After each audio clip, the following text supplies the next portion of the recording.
The crawl drop is a rather unique way to approach getting on a skimboard. It requires that you bend down to the surface you are dropping on and crawl onto the board, rather than your standard standing up and stepping on technique. Crawl ultimately makes it easier to control the board when doing really deep water drops. It can also help in windy conditions. Since this is a beginner skim tips video, we will only be discussing entry-level techniques to get comfortable with doing the crawl drop. When first learning a new drop or trick, it's important to start slow and easy. Working in muscle memory and getting a feel for things at an easy pace will make progression a lot smoother and less frustrating. Last thing you want to do is hurt yourself, so stay in your comfort zone.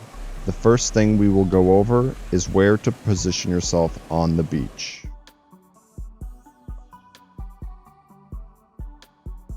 When learning and getting comfortable, it's best to give yourself plenty of calm, open space down on the wet sand. Enough room to where you can run, drop, and slide for a couple of seconds. This will give you a great opportunity to feel everything out and get comfortable with all the motions without having a bunch of waves and slope making things harder. Another key thing to have is a beach that is more flat land rather than big slope. Having a slope to drop on requires skill in itself, where flat land is a lot more forgiving in many ways. Read the waves and make sure you won't have any incoming waves that will hinder your ride. Allow for a good amount of backwash to recede and go for the highest part of the wet sand that you can, taking advantage of as much clean, open space as possible. This lets you get on the board and slide without having obstacles and other things that make it more difficult to learn. The hardest part about learning the crawl drop is bending down and placing the board on the ground while running. There is a tricky part where you need to pull your fingers onto the top side of the deck as you're pushing down, so that you don't get your fingers stuck underneath as you make ground contact. What I found best is to start your crawl drop being already bent over with hands placed on the top of the board. This way you can push the board along and start to get a steady run and crawl without having to do the bending over and finger adjustments.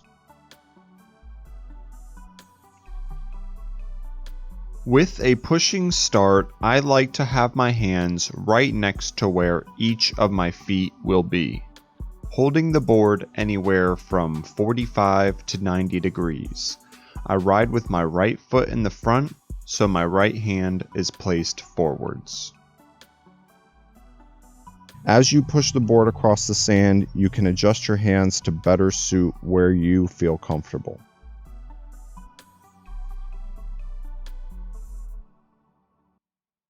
Orientation of the board is a big factor. 45-degree angle is just about the sweet spot when it comes to almost any drop. Pushing your board at this angle will be more comfortable and make the distance your front foot has to travel shorter, allowing for a smoother transition and quicker side slip.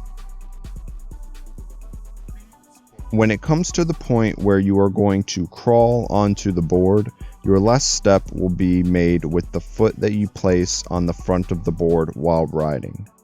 After that step, your back foot will come onto the board.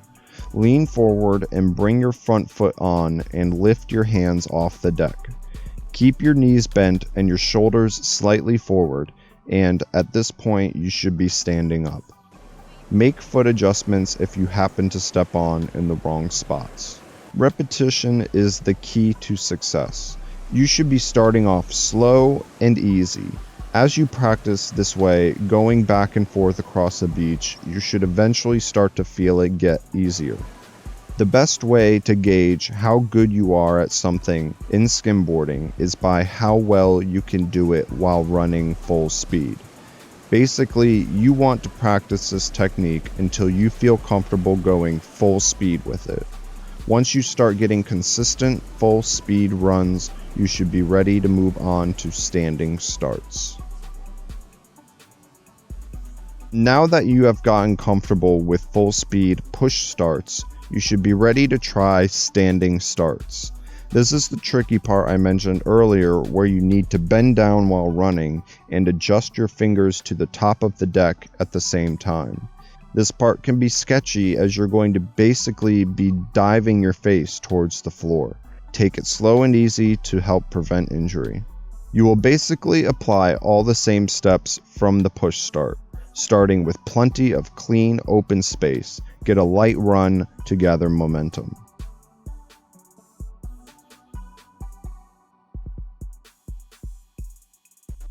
As you start to run, you can hold the board in the regular way, but as you get ready to drop, you can then adjust the board to a 45-degree angle. Hands more up front, board held slightly closer to the chest, and leaning forward. Finding a nice spot to land the drop, get in your last couple steps for momentum, and start to lean towards the ground. Once you're ready to go all the way down, bring the board towards the ground out in front of you. At the very last moment, you will need to pull your fingers out from under the board. This is going to mean you lose grasp of the board, so you'll need to add extra pressure with your elbows as you bend down to keep the board in contact with the palm of your hands. Once you're down, you can then step onto the board with your back foot first and follow the same steps from the push start. That will be it for this beginner skim tips video on how to start getting good at crawl drops. If any of my videos have been helpful, please leave a comment, like, and subscribe. It's an easy way to help me out in return. Stay tuned for part 2 on this drop, where I'll be going over crawl drops on the water, along with many other skim tips for tricks, wraps, and all the other ins and outs of skimboarding. So until next time, here on Beach Looking Guy, my name's Frank. Get out there and start practicing that crawl drop, and I will see you next time. Later, guys.